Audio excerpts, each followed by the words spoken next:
Right then, United are back in action tomorrow against Southampton at home. It's going to be a rough one for us, and it really is. Right, so where are they? They are directly in mid-table. They are 10th in the table. They've won 2, drawn 2, and lost 1 of their last 5 Premier League games. And they've only lost 1 of their last 9. They were impressive, I would say, against Spurs. Enough to make every United fan watching it be like, oh, we're in for a long day, lads. Throughout Hasenhüttl's career, he has preferred to use the 4-4-2 rather than, the similarities between that and the 4-2-2, which Rangnick has kind of brought to the Premier League quite publicly.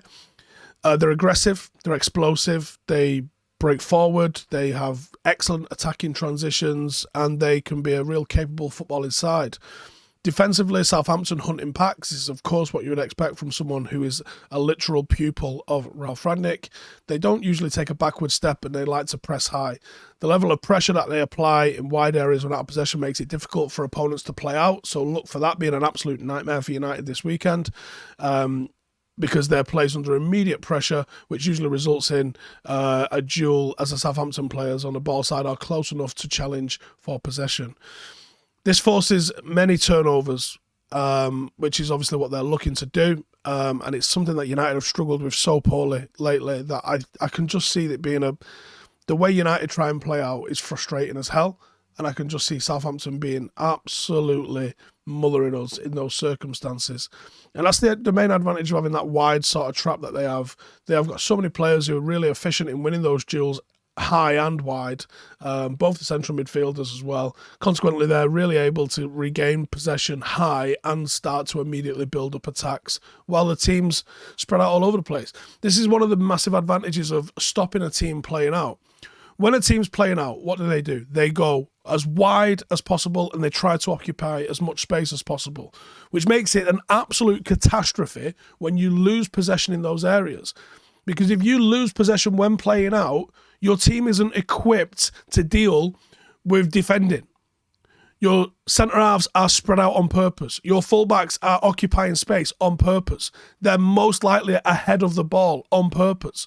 So when you lose the ball, either passing it to one of the fullbacks, or one of your centre-backs loses possession, you're under immediate pressure.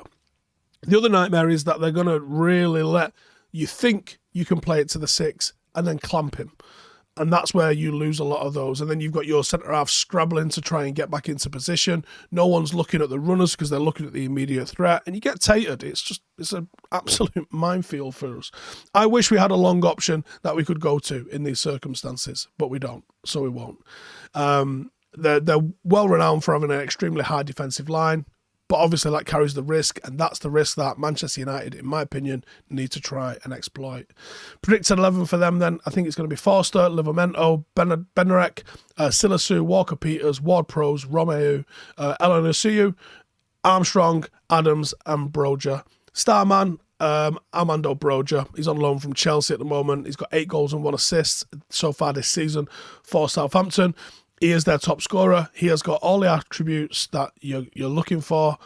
He is tall, he is quick, he is strong, he's got good feet. He's a handful because he's got an extremely high work rate and he's tenacious with it, and he's extremely lively, and I think he's going to cause us problems. He's going to cause us problems if Harry Maguire's in the squad. He's not in my squad, but we'll get to that in just a second. Right then, let me just pause it there. This episode of the preview is brought to you by our partners at Surfshark.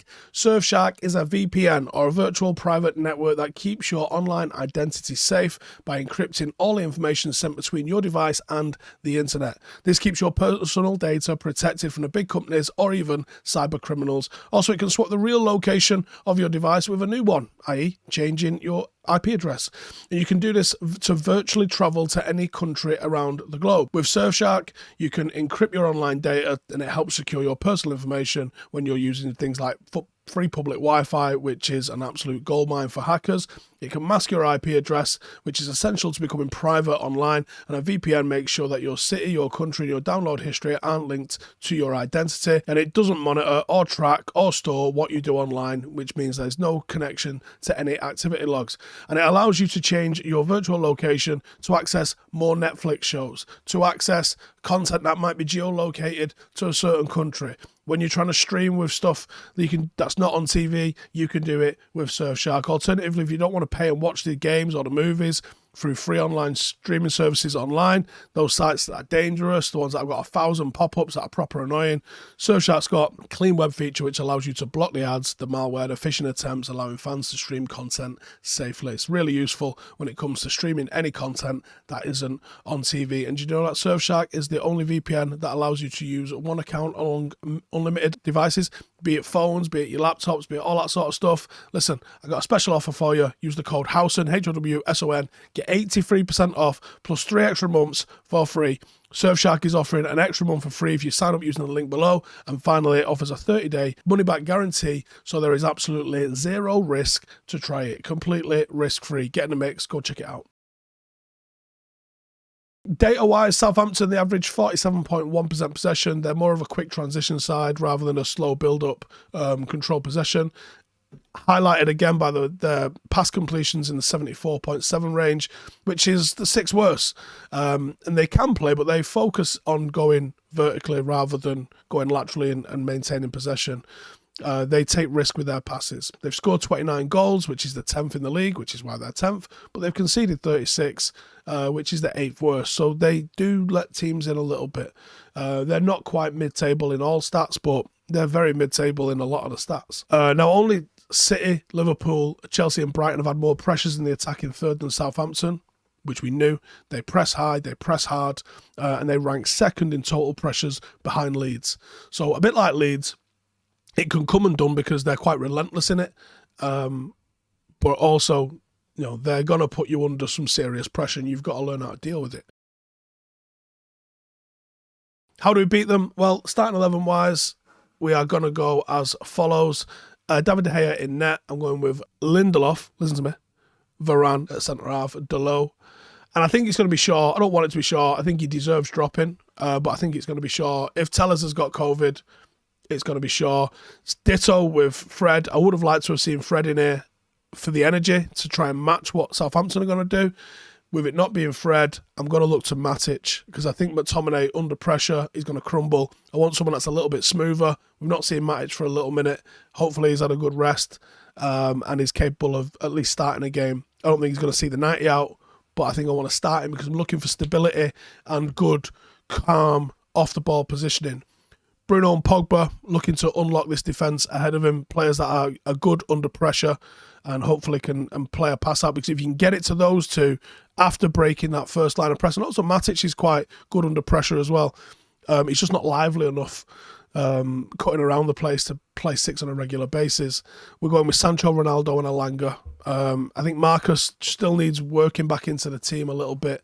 So I'm going with Elanga. It seems like Ralf likes him, and I like the energy that he brings and the confidence that he brings. There's not a lot of confidence in the United side. Sancho was good the other night. Let's build on that. They are coming off a 3-2 victory against Spurs where they put in possibly their best performance of the season. So likely they're feeling themselves a little bit. They suffocated Tottenham and they were absolutely relentless in doing so. But we can get pace in behind them. There is a bit of a feast or a famine with the way Southampton play. It's why you see them and Leeds having absolutely crazy results where they can win and then get smashed the next week. Because when they go with a high line, high press, if a team's capable of resisting that and playing against them, you're going to have a good day. But if you can't, you're in for a real bad day, and there's no real in-between with them. No movement in behind or off the ball will see us get suffocated and not be able to play out of our half. Good movement, quality when we get the ball, quick 1-2 touches and balls into the final third for the likes of Elanga and Sancho to chase, and we could rip them to pieces. If we threaten in behind, I think it'll make them drop a little bit. It'll stop them pressing us as hard, and that's where you can start to build up some momentum and really punish them. can we turn them around is the top and bottom of this. And I wouldn't be afraid to go a little bit longer. It's just who has got it in their locker to play those balls. Paul Pogba's got it in his locker to play those balls, and actually Victor Lindelof has got it in his locker to play those balls. So I think if United look like they're going to try play short a couple of times, find Lindelof with 5 or 6 metres of space and have him ping a couple over to the opposite wing, maybe to to Elanga, and you might see some success from us there.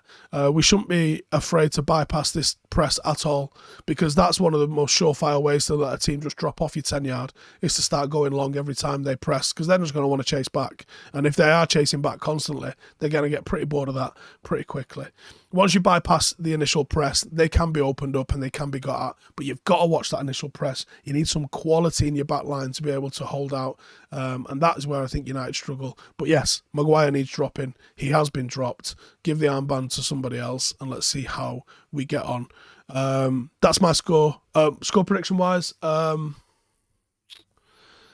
going to say 2-1 United. Nervy one, though. Proper nervy one. That's my score prediction. Let me know yours in the comments below. And also check out today's sponsor. Link in the description. Massive discount and the ability to start tuning in for some games that are at kickoff times that are not convenient for UK broadcasters, if you're catching my drift. See you in a bit. Hey, thank you for watching the video. If you are new around these parts, then don't forget to subscribe. My channel is proudly supported by my community on Patreon. If you'd like to get a little bit of extra content, a Discord group, meetups, five-a-side games, weekly podcasts, behind the scenes, and even an occasional bit of transfer news as and when I get it, then for the price of a pint, you can show your appreciation for the content that we make and get some goodies for doing so as well. Check the link in the description or click the button right here. You'll also find all of my socials here too if you want to follow me on any of those platforms. Nice one.